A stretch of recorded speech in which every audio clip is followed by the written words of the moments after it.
Planifier la sécurité alimentaire, la santé, l'eau, l'assainissement sans considération climatique est vain. Comment alors assurer le partage des données météorologiques sans infrastructure adéquate? La RDC, qui a longtemps sombré dans la précarité en cette matière, s'inscrit désormais sur la voie de l'espoir grâce au projet de renforcement des services hydrométéorologiques et climatiques. Les informations transversales qui en découleront contribueront à l'économie grâce à la programmation des activités en tenant compte des aléas climatiques.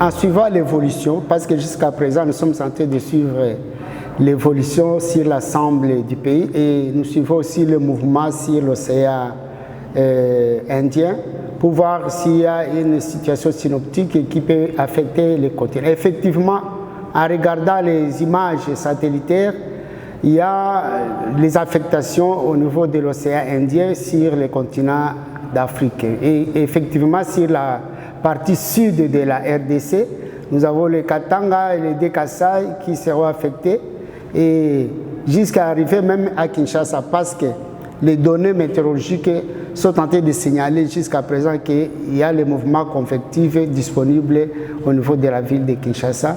Donc il y a encore quelques pluies que nous devons enregistrer sur la ville jusqu'au mois de décembre. Tout le monde est conscient des enjeux, d'aller rapidement pour améliorer les services, pour mettre en place toutes les mesures pour avancer sur le projet.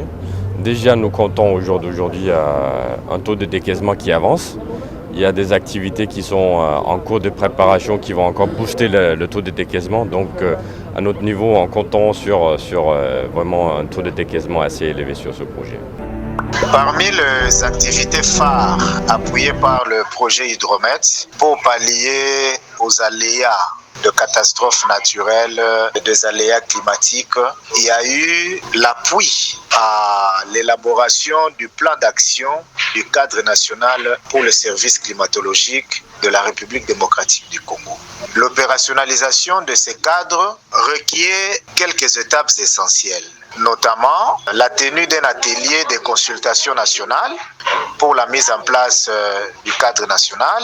Cet atelier a débouché par l'élaboration d'une feuille de route, laquelle feuille de route a également permis qu'il y ait conception du document du cadre national des services climatologiques et aussi un atelier de validation pour l'acceptation, si vous voulez, de ces documents par toutes les parties prenantes.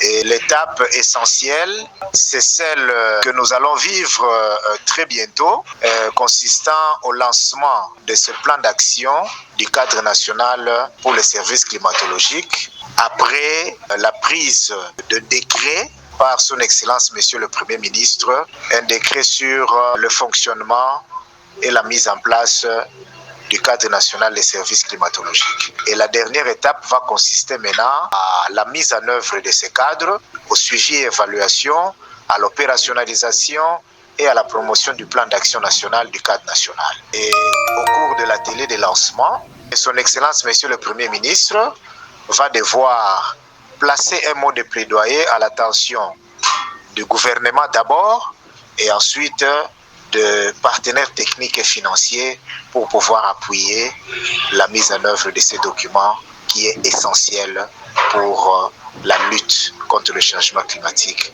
en République démocratique du Congo. Pour fournir des services climatologiques, ce n'est pas une affaire d'un jour et ce n'est pas aussi sans coût. C'est un service qui est continu et c'est un service qui coûte cher. Donc il faut que les partenaires, que ce soit les fournisseurs de services et les usagers, sachent ceci et qu'ils planifient ensemble.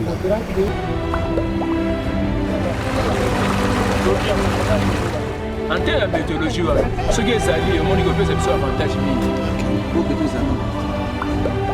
Difficulté eza na biso awa ya mbula tangu mbula soki ebande elanga tosalaka biloko nyonso. La plus grande difficulté que nous connaissons ici, c'est la manque des informations météo afin de planifier nos activités, surtout avec des eaux de pluie qui détruisent tout. Parce que mbula ebetaki mbula ndenge beti déjà érosé déjà mikala ma ekoti presque belé. Nous exigeons une station radio pouvant nous alerter à chaque fois qu'il y a un phénomène météo dangereux ou un mauvais temps pour prendre des précautions nécessaires et d'autres dispositions. Une formation sur l'hydrologie opérationnelle et les systèmes d'alerte précoce a été dispensée par le département des géosciences de l'UNIKIN, précisément avec l'unité de recherche et formation en gestion des ressources naturelles aux agents hydrométéorologistes, la Croix-Rouge et la protection civile. Cette alerte prévient au danger précoce, c'est-à-dire qu'il doit venir avant que la catastrophe n'arrive. Tenu pendant 20 jours à la Mételsat avec 3 séances pratiques à la rivière Lukaya et Njili, où les apprenants ont eu à palper du doigt certaines réalités technico-scientifiques. On a eu à installer la station pour contrôler les eaux de la rivière Lukaya. Je travaille sur le moulinet est déjà fixé dans l'eau. Maintenant, nous comptons la vitesse de le lisse. Cette formation doit aller jusqu'au fin fond du village même, pourquoi pas. Qu'en est-il de la loi sur la météorologie? Son Excellence le ministre Chéribin Okende répond. Dans un futur proche, nous comptons également renforcer l'arsenal juridique national dans le secteur météorologique en soumettant au Parlement le projet de loi sur la météorologie ainsi qu'au Premier ministre le projet de décret portant organisation du cadre national des services climatologiques. Une fois adoptés et promulgués, ces 2 instruments serviront de réponse de la République démocratique du Congo à la mise en œuvre des exigences mondiales sur la météorologie, le climat et la prévention des catastrophes.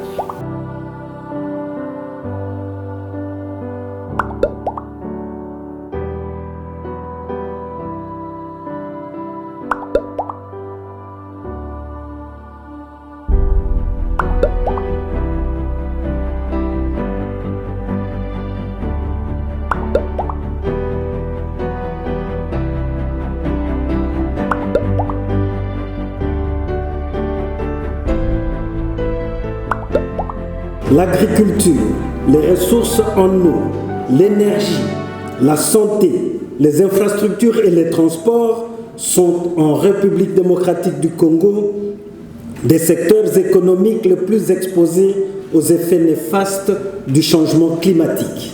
Notre administration météorologique doit avoir un cadre juridique qui permette une coordination harmonieuse des activités climatologiques et météorologiques dans notre pays afin de recouvrer, entre autres, les coûts dus notamment à l'assistance météorologique au transport multimodal. C'est aussi dans ce contexte que j'ai saisi cette opportunité pour remercier au nom du gouvernement de la République la Banque mondiale pour l'appui financier qui a permis la mise à jour d'un avant-projet de loi relative à la météorologie en République démocratique du Congo, conforme aux pratiques normalisées et aux recommandations des conventions internationales pertinentes sur l'adaptation au changement climatique et la gestion des risques et catastrophes. C'est donc avec un sentiment de haute responsabilité que je salue la tenue ce jour des assises pour la validation de l'avant-projet de loi sur la météorologie et l'hydrologie opérationnelle. Le souhait du gouvernement est qu'au sortir de ces assises, la République démocratique du Congo puisse se doter d'un instrument adéquat pour combler le vide juridique préjudiciable dans le secteur de la météorologie et de facto instaurer un cadre institutionnel favorisant la sécurisation du transport aérien, maritime, fluvial et lacustre, ainsi que la modernisation de l'agriculture, aussi et surtout permettant à l'État congolais de répondre aux engagements subséquents à une bonne gestion des catastrophes et une meilleure adaptation au changement climatique.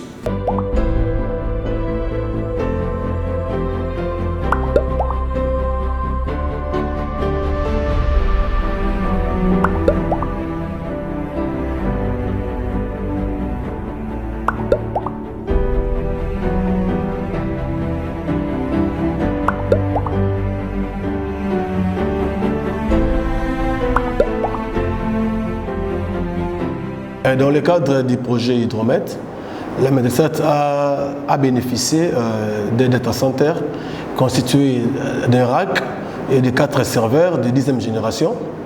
Et c'est un système central pour concentrer toutes les données des stations déployées dans les différents aéroports. C'est ici que les services de la prévision et autres services collectent les données pour les traitements et fournir les livrables à la disposition des usagers.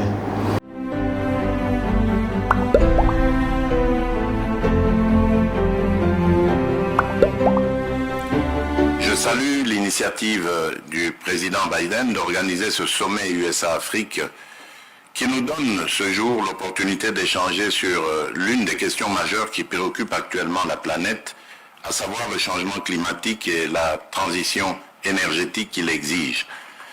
Puisque nous sommes réunis ici pour parler de lutte contre le changement climatique, permettez-moi d'abord, avec regret, de mettre à votre connaissance le drame que mon pays vit depuis quelques heures, cette nuit, par suite des pluies diluviennes conséquentes du règlement climatique qui ont causé des centaines de pertes en vies humaines et des dégâts matériels énormes qui auraient dû pourtant être évités si les engagements des pays pollueurs étaient respectés depuis plus de 13 ans.